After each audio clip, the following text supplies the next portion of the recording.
j'ai la volonté de faire revenir tous mes livres de France ici au Brésil. Et du coup, je demande à plein de gens de récupérer mes livres. Donc mon frère envoie des livres aux gens, les gens qui arrivent dans ma maison me les donnent. Et mon idée, c'est de te les présenter au fur et à mesure qu'ils arrivent pour que toi et moi, on redécouvre ensemble la bibliothèque et que toi surtout tu prennes connaissance des futurs livres dont je vais parler sur la chaîne. Ok? Qui participe pas à cette vidéo, mais on va voir. Le premier livre que j'ai reçu, c'est celui-là. Il s'appelle Le vieil homme qui m'a appris la vie de Mitchell Baum.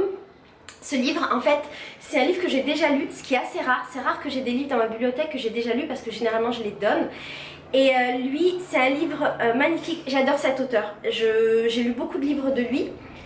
Et... ah non, je l'ai pas lu. Je suis une taupe. En fait, celui que j'ai lu, c'est Les 5 personnes que j'ai rencontrées là-haut. Et peut-être j'ai lu la dernière leçon.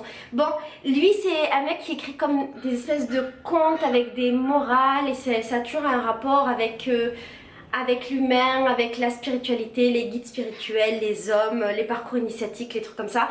Et j'ai très hâte de le lire. Le deuxième livre qu'elle m'a ramené, c'est celui-là, Deadline. Alors lui, je l'ai lu. Il me manquait juste une petite partie. En fait, Jean-Pierre Jourdain, c'est un mec qui a étudié pendant toute sa vie tout ce qu'il y avait autour de la vie après la mort.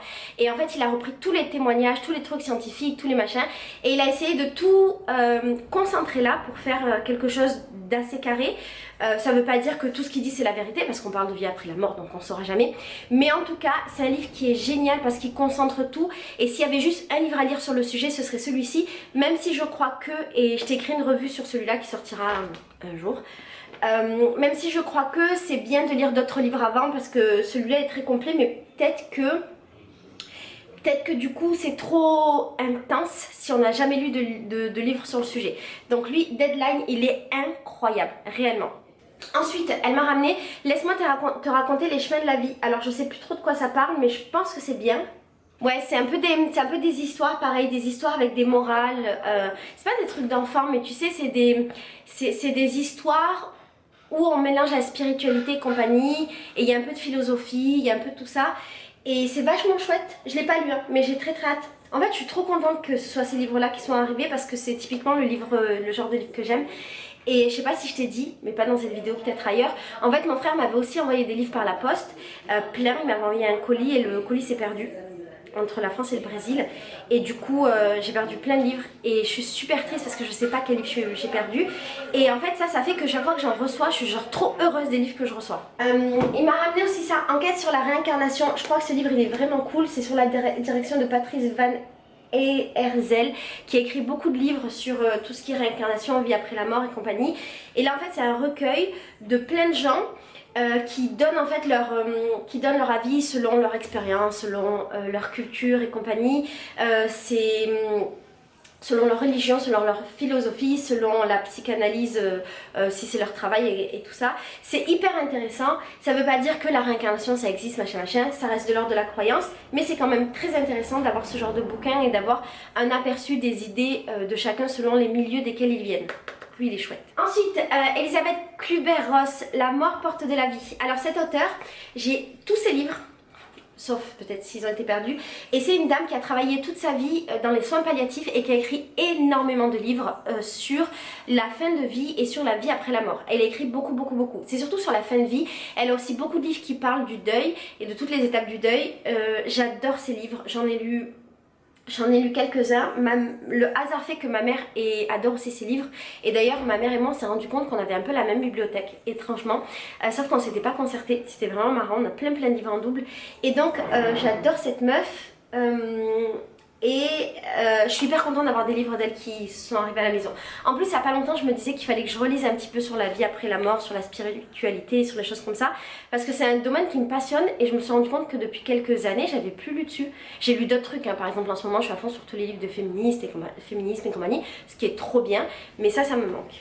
Alors Jean-Louis Etienne, il a écrit Nouvelles histoires naturelles quand l'homme entre en scène. Je me souviens pas de ce livre. Ah, ça parle de la planète et comment réintégrer le fonctionnement de l'écosystème sans que l'on s'engage dans une voie et des mesures insoutenables pour l'humanité. Ah mais c'est cool, c'est un truc qui parle de la Terre. Et apparemment ce mec il a travaillé beaucoup en rapport avec le pôle Nord. Donc ça va être un livre doux. Enfin un livre doux non, ça va pas être doux parce que ça va dénoncer, mais je pense qu'il va être chouette. Ensuite, elle m'a ramené 2 livres de Barjavel. Barjavel c'est un de mes auteurs préférés qui a écrit notamment je l'ai là, qui a écrit Ravage, qui est un de mes livres préférés de toute la vie du monde entier, et je l'ai mis dans mes revues. Et en fait ça c'est 2 livres que j'avais pas lus de lui, Le Prince blessé et La Tempête, et je suis trop contente parce que j'adore Barjavel en fait, et je suis trop heureuse de pouvoir lire les livres de lui que j'ai pas lus. Je suis trop contente de retrouver mes vrais livres. En fait j'ai une tablette depuis que j'ai quitté la France et j'aime bien ma tablette, tu vois c'est cool, mais les vrais livres en vrai c'est magnifique. Ensuite, Anthony Robbins, Pouvoir illimité. Alors ça, ce serait la Bible de la PNL, donc de la programmation neurolinguistique, qui permettrait de reprogrammer son cerveau pour soit mieux communiquer avec les gens, soit mieux être dans sa vie. C'est quelque chose de très intéressant. Moi, j'aime pas forcément Anthony Robbins, la vérité. Tous les coachs, machin, dans ce délire-là, c'est un monde qui... C'est dur de juger parce que je l'ai jamais intégré, mais c'est vraiment un truc que je regarde de loin et que je me dis chaque fois, voilà, tout ce genre de truc. Mais justement, comme j'aime pas trop, je trouve ça intéressant de m'y intéresser pour savoir si j'ai raison ou tort, parce que c'est bien en fait de voir si les a priori qu'on a sur quelque chose, et ben, ils sont vrais ou ils sont faux, donc je trouve ça cool. Et ce serait lui, entre autres, je crois, qui aurait développé la PNL, et j'avoue la PNL par contre c'est quelque chose qui m'intéresse beaucoup, c'est quelque chose qu'on peut utiliser à des bonnes fins ou qu'on peut utiliser à des fins commerciales et de manipulation, et la partie à des bonnes fins elle m'intéresse depuis très longtemps. J'ai lu beaucoup de livres sur le sujet et donc en toute logique il faudrait à un moment donné que je lise le livre qui serait un petit peu la Bible ou le livre référence de la PNL. Voilà, je sais pas si ça l'est vraiment, mais en tout cas je crois que c'est intéressant. Et c'est pas parce que j'aime pas trop que ça va pas être bien. Le dernier livre qu'elle m'a ramené, c'est Dieu n'est pas grand, comment la religion empoisonne tout. C'est un livre que j'ai acheté il y a super longtemps, que j'ai pas encore lu.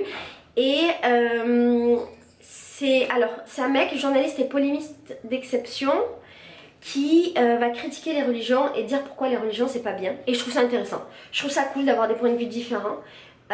D'autant que moi je lis plein de livres sur la spiritualité, pas forcément sur une religion en particulier, mais disons sur la spiritualité en général. Et là je trouve ça intéressant d'avoir un point de vue inverse, c'est quelqu'un qui va dire que c'est pourri ou pas. En fait si ça se trouve il va pas dire c'est pourri, si ça se trouve c'est un titre un peu provoquant. Je sais pas trop à quoi m'attendre, mais je pense qu'il est bien. Voilà. Un autre truc, et j'en parle rapidement, la meuf qui m'a ramené des livres, elle est maîtresse d'école et elle m'a ramené plein de livres pour les enfants que je te montre rapidement. Et du coup je vais les lire dans ma chaîne pour enfants. Et je suis trop contente parce que je pense que c'est des bons livres, et le fait qu'ils aient été choisis par une maîtresse d'école ça me rassure beaucoup. J'ai toujours un peu peur des livres que je lis parce que certains ont vieilli, certains peuvent avoir des idées un peu fermées, dépassées, machin, un peu d'un autre temps. Et moi c'est vrai que comme je suis pas maîtresse d'école, psychologue, comme je travaille pas avec les enfants, peut-être qu'il y a des choses que je peux ne pas voir, qui peuvent passer à la trappe. Et donc quand c'est une maîtresse d'école qui me donne des livres, ben, j'ai la sensation que le travail il est quand même bien fait. Il paraît que celui-là il est incroyable. En fait j'ai hâte de les lire comme les livres pour adultes, j'ai trop hâte de lire les livres pour enfants. Et le hasard fait qu'elle m'a ramené Frédéric, un livre que j'ai déjà lu dans ma chaîne. Donc c'est que j'avais bien choisi. Pour les livres en fait en ce moment je vais à la bibliothèque française de Rio et eux ils ont plein de livres pour les enfants, j'imagine bien choisis. Et j'essaye de sélectionner ceux qui me paraissent les plus intéressants pour les enfants et c'est ceux-là que je lis sur ma chaîne. Si jamais tu veux découvrir cette chaîne parce que tu la connais pas, ça s'appelle Douce Lecture. C'est une chaîne où je lis des livres pour les tout petits et pour les enfants.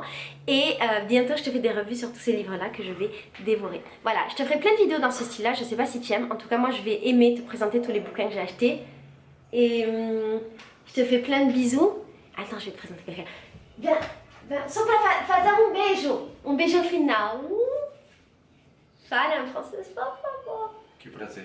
Fala o que você quer. Je veux lire un livre. Un livre, comment fala livre en français? Je veux lire un livre.